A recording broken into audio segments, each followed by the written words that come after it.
Friends എല്ലാവർക്കും പുതിയൊരു weekly അനാലിസിലേക്ക് സ്വാഗതം. അപ്പോൾ നമുക്ക് ഈ മാസം സ്റ്റാർട്ട് ചെയ്തിട്ട് പ്രൈസ് ആദ്യം ഒന്ന് ബുള്ളിഷിലേക്ക് പോയായിരുന്നെങ്കിലും പിന്നീട് പ്രൈസ് അതേപോലെ തന്നെ താഴേക്ക് വന്നിട്ടുണ്ട് അല്ലേ. വേറെ ഒന്നും സംഭവിച്ചിട്ടൊന്നുമില്ല. പ്രൈസ് ആ ഒരു പൊസിഷനിൽ തന്നെ നിൽക്കുന്നുണ്ട്. ഇപ്പോൾ നമ്മൾക്ക് ഇപ്പോഴും നോക്കുകയാണെന്നുണ്ടെങ്കിൽ ശരിക്കും പറഞ്ഞാൽ കഴിഞ്ഞ മാർച്ച് മന്തിൻ്റെ ഇൻസൈഡിൽ തന്നെയാണ് പ്രൈസ് ഇപ്പോഴും മൂവ് ചെയ്തുകൊണ്ടിരിക്കുന്നത്. പ്രൈസ് ശരിക്കും പറഞ്ഞാൽ കഴിഞ്ഞതിൻ്റെ മുമ്പത്തെ ആഴ്ച പ്രൈസ് ഒന്ന് ബുള്ളിഷിലേക്ക് വന്നാൽ തിരിച്ച് അതേപോലെ തന്നെ ഈ ആഴ്ച ഇറങ്ങിയിട്ടുണ്ട്. പ്രീവിയസ് വീക്കിൻ്റെ ലോ എടുത്തിട്ടില്ല. ഫ്രൈഡേ അവിടെ വന്ന് അതിൻ്റെ തൊട്ട് മുകളിൽ നിന്നാണ് പ്രൈസ് കയറിപ്പോയത്. അത് നല്ലൊരു സപ്പോർട്ട് ഏരിയ ആയിരുന്നു. പ്രൈസ് ചിലപ്പോൾ മൺഡേ നിങ്ങൾ ഓപ്പൺ ചെയ്യുമ്പോൾ തന്നെ പ്രീവിയസ് വീക്കിൻ്റെ ലോ എടുത്തിട്ടാണെന്നുണ്ടെങ്കിൽ നിങ്ങൾക്ക് ബൈ ചെയ്യാം. ലോങ് ടൈം ഞാൻ പറയുന്നില്ല, എന്താ വെച്ചാൽ ഒരു ലോങ് ടൈം കിട്ടേണ്ട ഒരു പൊസിഷനിൽ നിന്നൊന്നും ഇല്ല. ഇപ്പോൾ റേഞ്ചാണ്. അപ്പോൾ പ്രൈസ് ഇനി നല്ല രീതിയിൽ ഇൻവെസ്റ്റ്മെൻറ്റ് വന്നാൽ മാത്രമേ ഗോൾഡ് കയറിപ്പോവുള്ളൂ. വലിയ ഇൻവെസ്റ്റ്മെൻറ്റും കാര്യങ്ങളൊന്നും നടക്കുന്നില്ല. എന്നാലും പ്രൈസ് നല്ല ബുള്ളിഷാണ്. ശരിക്കും പറഞ്ഞാൽ പ്രൈസ് താഴേക്ക് വരേണ്ട സമയം കഴിഞ്ഞു. ഇപ്പോഴും അവിടെ നിൽക്കുന്നുണ്ടെന്നുണ്ടെങ്കിൽ അത്ര ഇൻവെസ്റ്റ്മെൻറ്റ് വരുന്നത് കൊണ്ടാണ്. അപ്പോൾ ഇനിയും കയറിപ്പോകാനുള്ള സാധ്യത തന്നെയാണ് നമുക്ക് ഇനിയും മാർക്കറ്റിൽ കാണുന്നത്. നമുക്ക് ഡെയിലിലേക്ക് വരെ എന്താണ് കഴിഞ്ഞ ആഴ്ച നടന്നത് ശരിക്കും പറഞ്ഞു കഴിഞ്ഞാൽ നമുക്കൊരു 5 days എടുക്കണമെങ്കിൽ 4 days പ്രൈസ് എന്താണ് ബിയറിഷായിരുന്നു. ഫ്രൈഡേ നല്ല രീതിയിൽ ബിയറിഷിലേക്ക് വന്നു കഴിഞ്ഞാൽ പല ആൾക്കാരും ചോദിച്ചത് ഇനിയും മാർക്കറ്റ് വീണ് ഈ ലോയൊക്കെ ബ്രേക്ക് ചെയ്ത് പോകാൻ സാധ്യതയുണ്ടോ, $300 $500 ബ്രേക്കോ. അങ്ങനെ ചോദിച്ചതിൽ എനിക്ക് സന്തോഷമുള്ളത് എന്താണെന്ന് വെച്ചാൽ അങ്ങനത്തെ ഒരു മാർക്കറ്റ് വരാൻ സാധ്യതയുണ്ടെന്ന് മനസ്സിലുള്ളത് നല്ലതാണ്. അപ്പോൾ കറക്റ്റായിട്ടുള്ള ഒരു ട്രേഡും കാര്യങ്ങളൊക്കെ ആ സമയത്ത് നിങ്ങൾ എടുക്കാനുള്ള സാധ്യതയുള്ളു. അപ്പോൾ നമ്മൾ എന്തെന്നാണ് എപ്പോഴും ശ്രദ്ധിക്കുക. അതേപോലെ തന്നെ കറക്റ്റായിട്ട് സ്റ്റോപ്പ് ലോസും കാര്യങ്ങളൊക്കെ വെച്ച് തന്നെ ട്രേഡിന് പോകുന്നതാണ് ഏറ്റവും ബെറ്റർ. അപ്പോൾ നമുക്ക് നേരെ എന്ത് ചെയ്യുക, നമ്മളുടെ ഡെയിലി നമുക്ക് നേരെ 4 hourലേക്ക് വരാം. 4 hour ശരിക്കും പറഞ്ഞാൽ ഇവിടെ ഒരു ഓർഡർ ഫ്ലോ ഉണ്ടായിരുന്നു. ഞാൻ അതിൽ നിന്ന് എടുക്കാം എന്ന് തന്നെ പറഞ്ഞതാണ്. 4 hour ഉണ്ടായിരുന്നു, 1 hour ഉണ്ടായിരുന്നു. പക്ഷേ ഈ സ്ട്രക്ചർ നമ്മൾ നോക്കുമ്പോൾ ഈ ഒരു സ്ട്രക്ചർ കുഴപ്പമില്ല. പക്ഷേ ഇതിൻ്റെ മെയിൻ സ്ട്രക്ചർ ഏതാ കിടക്കുന്നത്? ഈ ഒരു സ്ട്രക്ചറാണ്. ഈ ഒരു POയിൽ പ്രൈസ് ബ്രേക്ക് ചെയ്ത് താഴേക്ക് വരുന്നത്. നമുക്കൊരു ബൈ എടുക്കുമ്പോഴത്തേക്ക് ഈ ഒരു പൊസിഷൻ എടുക്കാം. പക്ഷേ നമ്മൾ വിചാരിച്ച പോലെ ഈ ഒരു വീഴ്ച ഈ ലോ സ്ട്രോങ് ആയിട്ട് ചെയ്യുന്നു. പക്ഷേ ഇവിടെ ഉണ്ടാകുന്ന ഒരു ഓർഡർ ഫ്ലോ ഫെയിൽ ആയതുകൊണ്ട് തന്നെ ഈ ലോ എടുത്ത് പോകാനുള്ള സാധ്യത കൂടുതലാണ്. ആ ലോ വന്ന് എടുക്കുമ്പോഴത്തേക്ക് ബോഡി ബ്രേക്കാണ് ഇവിടെ നടക്കണമെങ്കിൽ പ്രൈസ് നല്ല രീതിയിൽ താഴേക്ക് വരും. അതെടുത്ത് പറയുന്നതാണ് നല്ല രീതിയിൽ പ്രൈസ് താഴേക്ക് വരാനുള്ള സാധ്യത കൂടുതലുണ്ടാവും. നമ്മളൊന്നും കൂടി റിഫൈൻ ചെയ്ത് 1 hourലേക്കൊക്കെ എടുത്തതായിരുന്നു. പക്ഷേ ഇവിടെയൊക്കെ ലിക്വിഡിറ്റി ഗ്രാബാണ് നടത്തിയെങ്കിലും വീണ്ടും ഒരു പുൾ ബാക്ക് ഉണ്ടാകാം. വീണ്ടും അതേപോലെ തന്നെ പ്രൈസ് തിരിച്ചു വരും. അതാണ് ഞാൻ പറഞ്ഞ മൺഡേ നിങ്ങൾ ഈ പറയുന്ന പ്രീവിയസ് വീക്കിൻ്റെ ലോ എടുക്കുകയാണെന്നുണ്ടെങ്കിൽ നിങ്ങൾക്ക് ധൈര്യമായിട്ട് എന്ത് ചെയ്യുക, അവിടെ നിന്നൊരു ബൈ എടുക്കാം. ഞാൻ ഒരുപാട് ലോങ് ടൈം ഹോൾഡ് ചെയ്യാൻ പറയുന്നില്ല, ഷോർട്ട് ടൈമായിട്ടൊക്കെ ഹോൾഡ് ചെയ്യുന്നതല്ല. അതേപോലെ നല്ലൊരു തിരിച്ചൊരു ബിയറിഷിങ് OBകളെന്ന് പറയാനുള്ളതെന്ന് വെച്ച് കഴിഞ്ഞാൽ ഈ 50 minute OBയാണ്.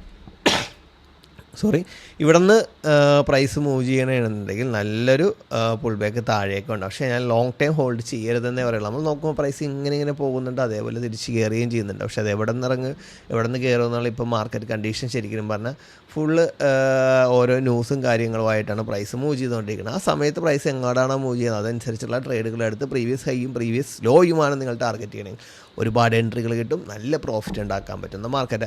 ഇനിയിപ്പോൾ പ്രൈസ് താഴേക്ക് വീഴുകയാണെന്നുണ്ടെങ്കിൽ അവിടെ ഒരു പ്രൊട്ടക്റ്റ് ചെയ്യാനായിട്ട് നമുക്കൊരു ഓർഡർ ബ്ലോക്ക്, അതായത് ഇൻസ്റ്റിറ്റ്യൂഷൻ്റെ ഒരു ഓർഡർ ബ്ലോക്ക് എന്നൊരു സംഭവം നേരത്തെ നമ്മൾ വരച്ചിരിക്കുന്ന ഡ്രോയിങ്ങിലൊന്നും കാണുന്നില്ല കേട്ടോ. നല്ല രീതിയിൽ പ്രൈസ് താഴേക്ക് പോയി കഴിഞ്ഞാലാണ് പിന്നെ അതായത് 4156, ഏകദേശം 4160 എന്ന് പറയാം, ആ ഒരു പൊസിഷനിലാണ് നിൽക്കുന്നത്. അതായത് പ്രൈസ് ഇനിയും ഏകദേശം ഒരു $400-350 താഴേക്ക് പോകുമോ എന്ന് ചോദിച്ചു കഴിഞ്ഞാൽ പോകാനുള്ള സാധ്യതയുണ്ട്. അങ്ങനെ പോവുകയാണെന്നുണ്ടെങ്കിൽ നിങ്ങൾ ശ്രദ്ധിക്കേണ്ടതെന്ന് വെച്ച് കഴിഞ്ഞിട്ടുണ്ടെങ്കിൽ പ്രൈസ് ഈ ഒരു പൊസിഷനിൽ എങ്ങനെയാണോ കയറി മുകളിലേക്ക് വന്നത് അതേപോലെ തന്നെയായിരിക്കും പ്രൈസ് താഴേക്ക് പോകുന്നതിൻ്റെ സ്പീഡ്. ഞാൻ ജസ്റ്റ് കാണിച്ചു തരാം. അതായത് പ്രൈസ് ഈ ഒരു പൊസിഷനിൽ പ്രൈസ് താഴേക്ക് എങ്ങനെയാണ് നമ്മൾ പറഞ്ഞത്, ഈ ഒരു ഏരിയ വരെയാണ് അല്ലേ. ഈ ഒരു ഏരിയയിൽ പ്രൈസ് നല്ല രീതിയിൽ റിയാക്ട് ചെയ്തൊരു പൊസിഷനാണ്. അപ്പോൾ നല്ല രീതിയിൽ പ്രൈസ് വന്ന് വീഴാനുള്ള സാധ്യതയും കൂടുതലാണ്. അത് ഈ വീക്കോ ചിലപ്പോൾ നെക്സ്റ്റ് വീക്ക്, ഈ വീക്ക് എന്തെങ്കിലും സംഭവിച്ച് കയറിപ്പോയി കഴിഞ്ഞാൽ നെക്സ്റ്റ് വീക്ക് സംഭവിക്കാം. അത് ടെക്നിക്കൽ പരമായിട്ടുള്ള കാര്യങ്ങൾ തന്നെയാണ്. അതിൻ്റെ കൂടെ ഫണ്ടമെൻ്റലും ഉണ്ടെങ്കിൽ നല്ലൊരു വീഴ്ച വരാം. നിങ്ങൾക്ക് ഈ ലോ ലിക്വിഡേറ്റ് ചെയ്യണമെങ്കിൽ ഒരു ലോങ് ടൈം ബൈ നോക്കാം. ഇനി ലോങ് ടൈം എൻട്രിയുടെ ആരും ഉണ്ടാകുന്നത് ലോങ് ടൈം ബൈ നോക്കാം. ഇവിടെ ഈ ലോ ലിക്വിഡേറ്റ് ചെയ്ത് നിൽക്കുകയാണെങ്കിൽ മാത്രം ലോങ് ടൈം ബൈ നോക്കുക, അല്ലെന്നെങ്കിൽ ഷോർട്ട് ടൈം ആയിട്ട് നോക്കുക. അല്ലെങ്കിൽ ഈ മേജർ ലോ ലിക്വിഡേറ്റ് ചെയ്ത് അവിടെ ഒരു ബിഗ് ബ്രേക്ക് ആണെന്നുണ്ടെങ്കിൽ നിങ്ങൾക്ക് ലോങ് ടൈം ബൈ എടുക്കുക. അല്ല ഈ ലോയൊക്കെ ഫെയിലായിട്ട് പ്രൈസ് നേരെ വന്ന് ചിലപ്പോൾ ഇവിടെ ലിക്വിഡേറ്റ് ചെയ്ത് ബിഗ് ബ്രേക്ക് നടത്തി ഈ OBയിലും അതേപോലെ ഇപ്പോൾ കണ്ട ഈ 3 OB ഇപ്പോഴും ആക്റ്റീവാണ്, ഫെയിലായിട്ടില്ല. അപ്പോൾ അതേപോലെയൊക്കെയാണ് പ്രൈസ് വന്ന് നിൽക്കണമെങ്കിൽ ഈ ഒബിയിൽ ടച്ച് ചെയ്തിട്ടുണ്ട്, ചേഞ്ച് ഓഫ് ക്യാരക്ടർ വന്നിട്ടില്ലെങ്കിൽ നല്ല രീതിയിൽ ലോങ് ടൈം നിങ്ങൾക്ക് ബൈ എടുക്കാവുന്ന ഏറ്റവും ബെസ്റ്റ് പൊസിഷനാണ്. അപ്പോൾ ഒരുപാട് താഴെയാണ് അത് കിടക്കണമെന്നും പറഞ്ഞ് വരില്ല എന്ന് ഞാൻ പറയുന്നില്ല, എപ്പോൾ വേണമെങ്കിലും വരാം. അത് വന്നു കഴിഞ്ഞാലും പ്രൈസ് ആ സമയത്തും ബുള്ളിഷ് തന്നെയാണ്. അത്രയും വന്നെന്നും പറഞ്ഞ് പ്രൈസ് ബിയറിഷ് അല്ല, ആ സമയത്ത് പ്രൈസ് നല്ല രീതിയിൽ റിയാക്ട് ചെയ്ത് പോകാനുള്ള സാധ്യത വളരെ കുറവ്. അതാണെന്നും പറഞ്ഞ് ഇപ്പോഴേ തന്നെ സെല്ലിലേക്ക് എടുക്കണമെന്നില്ല. ഇത് എപ്പോൾ എത്തുമെന്നൊന്നും ഒരു ഗ്യാരണ്ടി ഇല്ല. ഇപ്പോഴത്തെ മാർക്കറ്റ് എന്ന് പറഞ്ഞു കഴിഞ്ഞാൽ ഈ വാർ നടക്കണതുകൊണ്ട് തന്നെ ഓരോ ന്യൂസും നല്ല രീതിയിൽ ഇമ്പാക്റ്റ് ചെയ്യുന്നുണ്ട്. ഇപ്പോൾ ഗോൾഡ് ഇറങ്ങിയതുപോലെ തന്നെ നമ്മൾ ഈ കറൻസികളെല്ലാം നോക്കിക്കഴിഞ്ഞാൽ സെയിം, അതായത് ഒരു ഫണ്ടമെൻ്റലിൻ്റെ ബേസിക്കായിട്ടാണ് ഇപ്പോൾ ഇതെല്ലാം ഇറങ്ങുന്നത് കേട്ടോ. ബ്രിട്ടീഷ് പൗണ്ടിൽ നോക്കിയാൽ 2 ദിവസമായിട്ട് പ്രൈസ് ഇറങ്ങിപ്പോയിക്കൊണ്ടിരിക്കുന്നത് എങ്ങനെയാണെന്ന് നോക്കിയേ. അപ്പോൾ ഇതെല്ലാം നമ്മൾ കറൻസികളിലും നമുക്കിത് കാണുന്നുണ്ട്, എല്ലാം ഒരേ സൈഡിലേക്ക് മൂവ് ചെയ്യുന്നത്. ഏകദേശം ഓസ്ട്രേലിയൻ ഡോളർ മാത്രമാണ് ഓപ്പോസിറ്റ് ഇത് മൂവ് ചെയ്യുമ്പോൾ ഇച്ചിരി കൂടി സ്ട്രോങ് ആയിട്ട് കയറി പോകുന്നത്, തിരിച്ചിറങ്ങാതെ ഇച്ചിരി കൂടി സ്ട്രോങ് ആയിട്ട് നിൽക്കുന്നത്.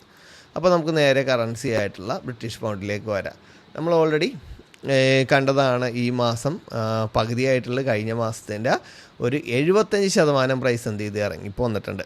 അതിൽ കഴിഞ്ഞ ലാസ്റ്റ് 2 ഡേയ്സാണ് ആ രീതിയിൽ ഇറങ്ങിയത്, അല്ല ലാസ്റ്റ് ഫ്രൈഡേ മാത്രമാണ് പ്രൈസ് അത്രയും ഇറങ്ങിപ്പോൾ വന്നിരിക്കുന്നത്. കഴിഞ്ഞ ആഴ്ച മാത്രമാണ് പ്രൈസ് അത്രയും ഇറങ്ങിയിരിക്കുന്നത്. അപ്പോൾ ഈ ഒരു 4-5 ആഴ്ചയായിട്ട് ബിൽഡ് ചെയ്തത് എന്താണ്, ഒറ്റ ആഴ്ച കൊണ്ട് ഇറങ്ങി. നമുക്കത് നോക്കിക്കഴിഞ്ഞാൽ നമ്മൾക്ക് പറഞ്ഞതുപോലെ ലാസ്റ്റ് 2 ഡേയ്സാണ് ഏറ്റവും കൂടുതൽ പ്രൈസ് ഇറങ്ങിപ്പോകുന്നത് നമുക്ക് കാണാൻ പറ്റുന്നുണ്ട്. നമുക്കപ്പോൾ നോക്കേണ്ടതെന്ന് വെച്ച് കഴിഞ്ഞാൽ നമുക്ക് മന്തും വീക്കിൻ്റെ ഒന്നും പറയാനില്ല.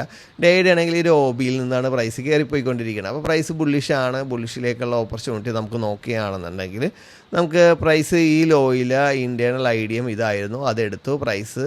പിന്നെ നമുക്ക് ഇവിടെ വേറെ ഒന്നും ഇല്ല, ആകെയുള്ളത് ഈ ഒരു ഇൻറ്റേർണൽ OB ആണ്. ഈ OB നല്ലൊരു ബെസ്റ്റ് ഓപ്പർച്യൂണിറ്റിയാണ് നിങ്ങൾക്ക്. ഈ OBയിൽ നിങ്ങൾ എൻട്രി എടുക്കണമെന്നുണ്ടെങ്കിൽ നിങ്ങൾക്ക് എന്ത് ചെയ്യുക, ലോങ് ടൈം ബൈ നോക്കാം. ഈ ഹൈ തന്നെ നിങ്ങൾക്ക് നോക്കാവുന്നതാണ്. ഇതിൻ്റെ ഇടയിൽ ഒരു പ്രീവിയസ് ഹൈ ഒക്കെ തന്നെയാണെങ്കിൽ അത് ഫസ്റ്റ് ടാർഗറ്റ്, നിങ്ങൾ എൻട്രി എടുക്കുന്ന ടൈം ഫ്രെയിമിൽ ഫസ്റ്റ് ടാർഗറ്റ്, നെക്സ്റ്റ് ഇതിൻ്റെ പ്രീവിയസ് ഹൈ സെക്കൻഡ് ടാർഗറ്റ്, അങ്ങനെ നിങ്ങൾക്ക് പലതും ബിൽഡ് ചെയ്ത് നിങ്ങൾക്കതൊരു മേജർ ഹൈയിലേക്ക് വരെ ഹോൾഡ് ചെയ്യാൻ പറ്റുമോയെന്ന് വെച്ചാൽ ഹോൾഡ് ചെയ്യാൻ പറ്റുന്നൊരു ട്രേഡും കൂടിയാണത്. അപ്പോൾ നമുക്ക് നെക്സ്റ്റ് 4 ഹവറിലേക്ക് വരാം. 4 ഹവറിൽ എന്താണ് സംഭവിച്ചത്? 4 ഹവറിൽ ചേഞ്ച് ഓഫ് ക്യാരക്ടർ തന്നെന്നും പറഞ്ഞ് ഒരിക്കലും പേടിക്കേണ്ട. Higher time frame only price ബുള്ളിഷാണ്. അപ്പോൾ നമുക്ക് പ്രൈസ് താഴേക്ക് വന്ന് ഇനിയും ഈ ഒരു OBയിലേക്കൊക്കെ വരുമ്പോഴത്തേക്കും നമ്മൾ ഈ പറയുന്ന ഈ ഡേയുടെ ആ ഇൻറ്റേർണൽ ഏകദേശം ആ ഒരു പൊസിഷനിലേക്ക് എത്തും. നമുക്ക് നേരെ 1 ഹവറിൽ എന്നുണ്ടെങ്കിൽ അതേ പൊസിഷനിൽ തന്നെ 1 ഹവറിൽ വേണ്ടെന്നുണ്ടെങ്കിൽ ധൈര്യമായിട്ട് ആ പൊസിഷനിൽ നിന്ന് നമുക്ക് ട്രേഡ് നോക്കാവുന്നതാണ്. അതേപോലെ തന്നെ നിങ്ങൾക്ക് ഈ കിട്ടുന്ന ലോവർ ടൈം ഫ്രെയിമിൻ്റെ ഈ ഒരു OBയിൽ നിന്നൊക്കെ നിങ്ങൾക്ക് പ്രൈസ് കയറി പോകുന്ന സമയത്താണെങ്കിലും അവിടെ നിന്ന് നിങ്ങൾക്ക് സെല്ല് നോക്കാവുന്നത്. ഞാൻ പറഞ്ഞില്ലേ, കറൻസിയൊക്കെ നമുക്ക് 2 സൈഡിലേക്കും ബൈ സെല്ല് നമുക്ക് നോക്കാവുന്നതാണ്.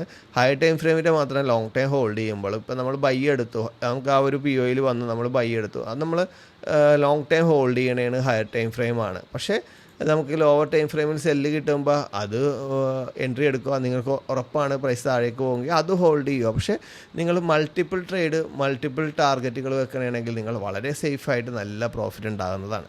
അപ്പോൾ നമുക്ക് നേരെ മന്തിലേക്ക് വരാം. നമ്മൾ സെയിം കണ്ട അതേ ക്യാൻഡിലാണ്, അതിനേക്കാളും കുറച്ചും കൂടി കൊള്ളാം അതല്ലേ. അത് ഏകദേശം 50-60 മാത്രമേ പ്രൈസ് എന്ത് ചെയ്തുള്ളത് താഴേക്ക് ബിയറിഷിലേക്ക് വന്നിട്ട്. അതിൽ ഏറ്റവും മെയിനായിട്ട് ഈ ആഴ്ച തന്നെ, കഴിഞ്ഞ ആഴ്ച തന്നെയാണ് നമ്മൾ കാണുന്നത്, ലേറ്റസ്റ്റ് വീക്കിലാണ് അത് സംഭവിച്ചിരിക്കുന്നത്. അവസാനത്തെ ഒരു 4 ഡേയ്സായിട്ട് എന്ത് ചെയ്തത് പ്രൈസ് 4 ഡേയ്സായിട്ട് നല്ലൊരു ബിയറിഷിലേക്ക് ആ പ്രൈസ്. നമ്മളൊരു OBയിലാണ് ഓൾറെഡി പ്രൈസ് നിൽക്കുന്നത്. OBയിൽ നിന്ന് ഫസ്റ്റ് റിയാക്ഷൻ, സെക്കൻഡ് ഓൾറെഡി ഈ ലോയിൽ നിന്നുള്ള ഇൻറ്റേർണൽ വന്നു. ഇൻറ്റേർണൽ എടുത്തിട്ടാണ് പ്രൈസ് എന്ത് ചെയ്തത് താഴേക്ക് വന്നത്. ഇൻറ്റേർണൽ എടുത്തിട്ട് പ്രൈസ് പോകുന്നേക്കണ പോക്ക് ഓക്കെയാണ്, നല്ല ട്രേഡല്ലേ. നമുക്ക് ഇതൊക്കെ നല്ല ടാർഗറ്റ് വെക്കാവുന്നതായിരുന്നു. ഈ പൊസിഷനിൽ നിന്ന് ബെസ്റ്റ് എൻട്രി ആയിരുന്നത് EURUSD ട്രേഡ് ചെയ്യുന്നവർക്ക് കിട്ടിയ. പക്ഷേ ഇവർക്കുള്ള പ്രോബ്ലം എന്താണെന്ന് വെച്ച് കഴിഞ്ഞാൽ ഇവിടെ നമ്മൾ ട്രേഡ് ചെയ്യുമ്പോൾ പലപ്പോഴും ഇൻറ്റേർണൽ ഐഡിയം എടുത്ത് സെല്ല് നോക്കും, പ്രൈസ് അടിപൊളിയായിട്ട് മൂവ് ചെയ്യും, വീണ്ടും വരും. ഇത് EURUSDയുടെ പ്രത്യേകതയാണ്. അത് ഐഡൻറ്റിഫൈ ചെയ്യാതെ ഇതിൽ പോയിട്ട് ലോങ് ടൈം ട്രേഡ് എടുത്തിട്ടുണ്ടെങ്കിൽ സ്റ്റോപ്പ് ലോസും ബ്രേക്ക് ചെയ്യാൻ മാത്രമേ കാണുള്ളൂ. അപ്പോൾ നിങ്ങളൊരു പെയറിൽ ട്രേഡ് എടുക്കുമ്പോൾ ഏറ്റവും ശ്രദ്ധിക്കേണ്ടതെന്ന് വെച്ച് കഴിഞ്ഞാൽ അതിൻ്റെ സ്വഭാവം, അതെങ്ങനെയാണ് ടെക്നിക്കൽ പരമായിട്ട് നമ്മൾ പഠിച്ച സെറ്റപ്പാണ് ടെക്നിക്കൽ, അത് പരമായിട്ട് പ്രൈസ് എങ്ങനെയാണ് മൂവ് ചെയ്യുന്നത്, ഫണ്ടമെൻ്റൽ ന്യൂസ് സമയങ്ങളിലൊക്കെ എങ്ങനെയാണ് റിയാക്ട് ചെയ്യുന്നത്. അപ്പോൾ അതിനെ ഡിപ്പെൻഡ് ചെയ്ത് ഏതൊക്കെയാണ് നിൽക്കുന്നത്, എന്തൊക്കെ ന്യൂസാണ്, ഏതൊക്കെ സാഹചര്യങ്ങളാണ് നിൽക്കുന്നത്, അതെല്ലാം മനസ്സിലാക്കി അതിൻ്റെ ബിഹേവിയറും കൂടി മനസ്സിലാക്കിയാൽ മാത്രമേ നിങ്ങൾക്കൊരു പെയറിൽ റെഗുലറായിട്ട് പ്രോഫിറ്റ് എടുക്കാൻ പറ്റും. അല്ലെങ്കിൽ കുറച്ച് നാൾ നിങ്ങളൊരു പെയറിൽ പ്രോഫിറ്റ് എടുക്കും, നിങ്ങൾ പ്രോഫിറ്റ് ചെയ്യണം അടിപൊളിയാണെന്ന് പറയും, കുറച്ച് നാൾ കഴിയുമ്പോഴത്തേക്കും നിങ്ങൾ ചിന്തിക്കുന്ന രീതിയിലൊന്നും അല്ല മാർക്കറ്റ് മൂവ് ചെയ്യുന്നത്. അപ്പോൾ നിങ്ങൾ എന്ത് ചെയ്യും, നെക്സ്റ്റ് അടുത്ത പേരിലേക്ക് ആരുടെയെങ്കിലൊക്കെ പേജിലൊക്കെ കണ്ട് അടുത്ത പേരിലേക്ക് പോകും. അവിടെ കുറച്ച് ആൾ ട്രേഡ് എടുക്കും, അവിടെയും കുറച്ച് ലോസ് ഉണ്ടാക്കും. ഇങ്ങനെ ലോസ് ഉണ്ടാക്കി ഇങ്ങനെ ചാരിറ്റിക്ക് കൊടുക്കുന്നത് പോലെ എല്ലാ പേരിലും കൊണ്ട് കാശ് മുടക്കി ഇങ്ങനെ പോയിക്കൊണ്ടിരിക്കും. ഒരു പേരിൽ സ്ഥിരമായിട്ട് നമ്മൾ ഡിസിപ്ലിൻ എന്ന് പറയില്ല, അതേപോലെ തന്നെ ഒരു പേരിൽ സ്ഥിരമായിട്ട് ട്രേഡ് ചെയ്ത് നോക്കുക. ഞാൻ എല്ലാവരും ഇപ്പോൾ ചോദിക്കുമ്പോൾ ഗോൾഡിൽ എങ്ങനെ പ്രോഫിറ്റ് എടുത്ത് പോകുന്നതെന്ന് പറഞ്ഞാൽ ഞാൻ നല്ല ഡിസിപ്ലിനായിട്ട് അത് തന്നെ ചെയ്തുകൊണ്ടിരിക്കുന്നത്, അതുകൊണ്ട് എനിക്കതിൽ പ്രോഫിറ്റ് എടുക്കാൻ പറ്റുന്നു.